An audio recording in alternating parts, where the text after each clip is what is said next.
Hi friends, ಎಲ್ಲರಿಗೂ ನಮಸ್ಕಾರ.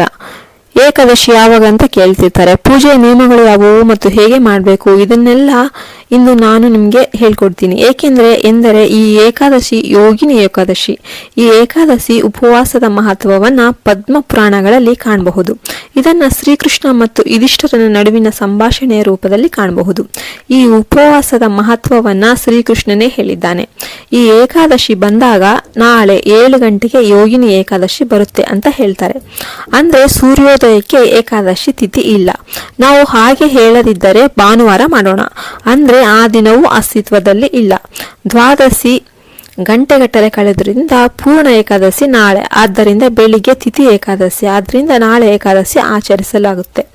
ಅದೇ ರೀತಿ ವರ್ಷವಿಡೀ ಏಕಾದಶಿ ಎಂದು ಉಪವಾಸಗಳಿವೆ ಮತ್ತು ನಾವು ನಿಯಮಗಳ ಪ್ರಕಾರ ಪೂಜಿಸಿ ಏಕಾದಶಿ ಉಪವಾಸ ಮಾಡಿದ್ರೆ ನಾವು ಬಯಸಿದ್ದೆಲ್ಲವೂ ಈಡೇರುತ್ತೆ ಅಂತ ಶ್ರೀಕೃಷ್ಣ ಪರಮಾತ್ಮನೇ ಹೇಳಿದ್ದಾರೆ.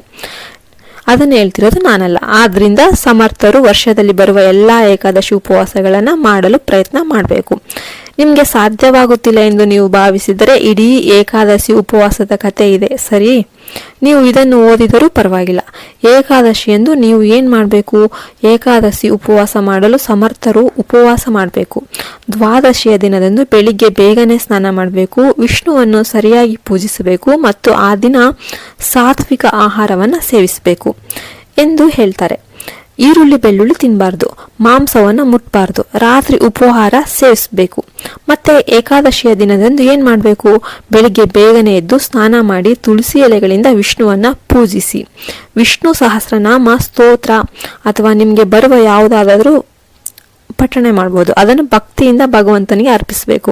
ಆ ಸ್ತೋತ್ರ ಅಥವಾ ಆ ಸ್ತೋತ್ರದಿಂದ ಏನೂ ಬರಲಿಲ್ಲ ಎಂದು ಭಾವಿಸಿ, ನಾನು ಭಗವಂತನನ್ನು ನೋಡಲು ಇಷ್ಟೊಂದು ಬಂದಿದ್ದೇನೆ, ಆದರೆ ನಿನ್ನನ್ನು ನೋಡುವುದೊಂದೇ ನನಗೆ ಬಂದಿರುವ ಗುರಿ ಅಂತ ಅನ್ನಿ. ನಾನು ಇನ್ನೇನೂ ಮಾಡಲು ಸಾಧ್ಯವಿಲ್ಲ. ನಾನು ನಿಮಗೆ ನನ್ನ ಹೃದಯವನ್ನು ಕೊಟ್ಟಿದ್ದೇನೆ.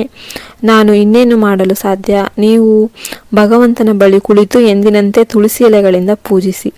ನಮಗೆ ಏನೂ ಸಿಗದಿದ್ರೂ ಕೂಡ ನಾವು ತುಳಸಿ ಎಲೆಗಳಿಂದ ಪೂಜಿಸಿದ್ದೇವೆ ಎಂದು ಊಹಿಸಿ. ದೇವರನ್ನು ನೋಡುವುದು ಅದು ಕೂಡ ಪೂಜೆ. ನಾವು ಏನನ್ನು ಮಾಡಲು ಸಾಧ್ಯವಾಗದ ಪರಿಸ್ಥಿತಿಯಲ್ಲಿದ್ದಾಗ ನಮಗೆ ಎಲ್ಲವೂ ಸಿಗುತ್ತದೆ. ಸಮಯವಿರುತ್ತದೆ, ಅದನ್ನು ಮಾಡುವ ಸಾಮರ್ಥ್ಯವಿರುತ್ತದೆ ಮತ್ತು ಆ ಸಣ್ಣ ಕೆಲಸವೂ ಆಗುತ್ತದೆ. ಆದ್ದರಿಂದ ನಾವು ತುಳಸಿ ಎಲೆಗಳಿಂದ ಪೂಜಿಸಿದರೆ ನಾವು ಏನನ್ನೂ ಅಧ್ಯಯನ ಮಾಡುವ ಅಗತ್ಯ ಇಲ್ಲವೇ ಇಲ್ಲ. ಅದು ಸಮಂಜಸವಿಲ್ಲ. ಏಕಾದಶಿ ಎಂದು ನಾವು ಹೇಗೆ ಉಪವಾಸ ಮಾಡಬೇಕು? ಆ ದಿನ ನಾವು ಅನ್ನ ತಿನ್ನಬಾರ್ದು ಅಂತ ಹೇಳ್ತಾರೆ.